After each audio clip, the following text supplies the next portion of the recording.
How are we doing, everyone? Sam here from United People's TV, here with a live match reaction for you after Man United's comfortable 3-1 win back in January, and people were like, oh no, Fellaini's back in midfield.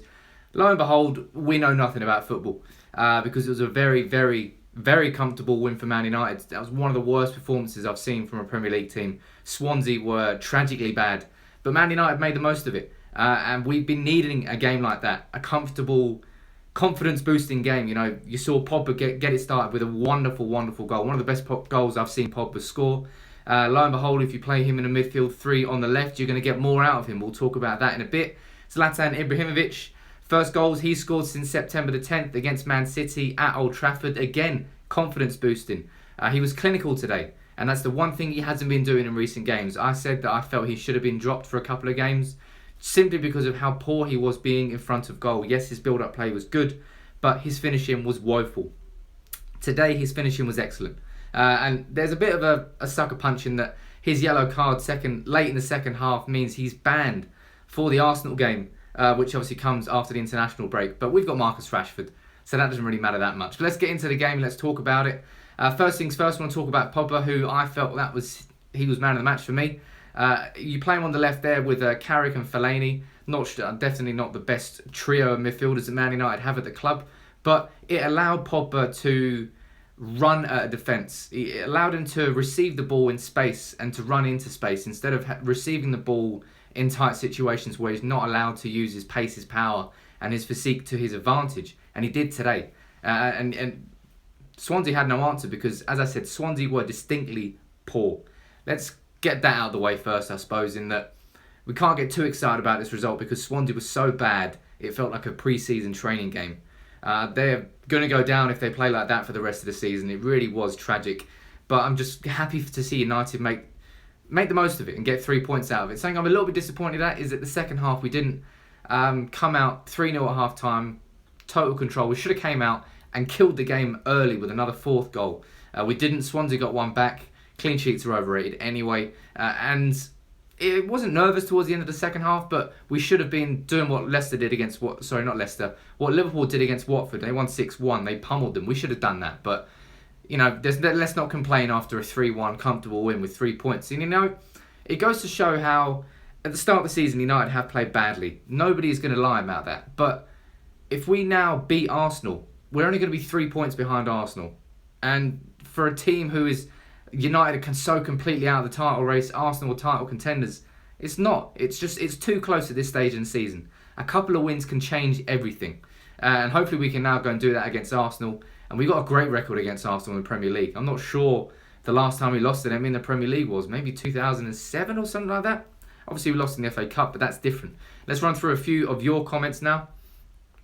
Pigeons for Life saying Ibrahimovic has performed the whole team, as despite being sloppy towards the end, it is a good result that the team thoroughly deserves. I agree. Peak saying the second half was poor. It was poor. United did take their foot off the pedal, but I felt with Jose Mourinho banned from the sidelines for this game, I felt he put a team out there that he knew wasn't going to be taking too many risks. He wanted to put a team out there he could trust and that he wouldn't have to make loads of tactical tweaks and changes throughout the game because he couldn't, because he was in the stands. I felt that's exactly why he took the likes of Rashford, the likes of Martial out of that team, the ones that do take a little bit more risks, but maybe need a little bit more man management on the sideline throughout the game. So I think from that perspective, it might have been a smart move. At the start of the game, nobody was happy at that team. You know, you've got Mkhitaryan and Shaw out the squad. You've got Blinder's been dropped, Martial's been dropped, Rashford's been dropped. And you see Fellaini, Rojo, Jones, Darmian, a lot of strange starting players in that team, but lo and behold, they go and put out one of the most comfortable performances of the season. So, you know, United have got a good squad and we used it there. We've just got to make sure that we take that sort of momentum into the next game. Great question here. Football for Life is asking, what do I think about Rooney? We all know Rooney is a player who thrives on his own form. If Rooney is confident and Rooney is in form, Rooney plays well, and he played well today. After that goal against Fenerbahce in Turkey, that's obviously given him a little bit of a boost. You know, he got 2 assists, I believe, today. Should have had a goal himself. That was definitely not offside after a great through ball by Ibrahimovic. But Rooney in the first half, he lost the ball a lot of times. His first touch is shit. We all know it is. But, you know, he was okay. He was better than he has been in a lot of previous performances this season, at least. Would he start against Arsenal? I hope not. because I'd much rather see Martial or Rashford back into that team, and Mkhitaryan as well. The mystery continues with Henrik and what's going on there, but Rooney played well today, and I think he deserves praise. Kenneth saying Darmian is a complete right back, should start more. You know, I've been saying this a lot. You know, Valencia's surprised me. He's been one of the surprises of the season in that he's definitely getting better at that right back position, but Darmian is a right back. Valencia is an adapting right back, a right winger converted into a right back. It doesn't matter how much he trains, how much better he is physically. Darmian is a right back. And, you know, I don't know whether he's going to stay in the long term under Mourinho. I felt like he was one of the players who could thrive under him, but every player looked comfortable today against Swansea because they made it very easy for us. Jones and Rojo were rarely tested. Darmian was rarely tested. Up against a tougher team, would it be different? Maybe, but he played well. Everybody played well. Carrick, again, looking composed in the middle. What do you expect when you play Carrick? I think we won every game he started this season. Sure, he's got to start against Arsenal. Not sure what the team's going to be against them, but let's run through a few more of your comments. Jamal asking who should start out of Carrick and Fellaini in midfield. I'm not sure that's a rhetorical question, but Carrick. Sorry, Darmian did play left back, right back. It doesn't matter where Darmian plays, to be fair, because he naturally can fit on the left and on the right. But the point still stands in that Darmian is a natural right back.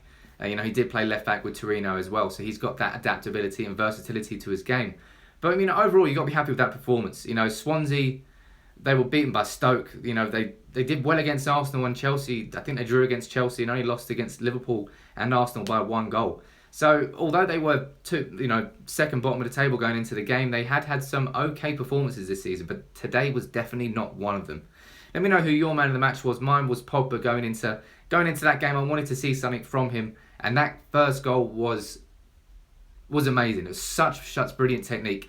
And, you know, the away fans are great today. It's just great to see 3 points from United, you know, because it has been a tough month.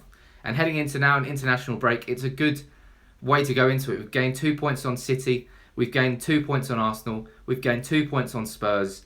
The Premier League is all about small margins. And yes, it's been a very tough start to the season from United, but I'm absolutely convinced, and I stand by this point, that it's a case of when and not if United click this season.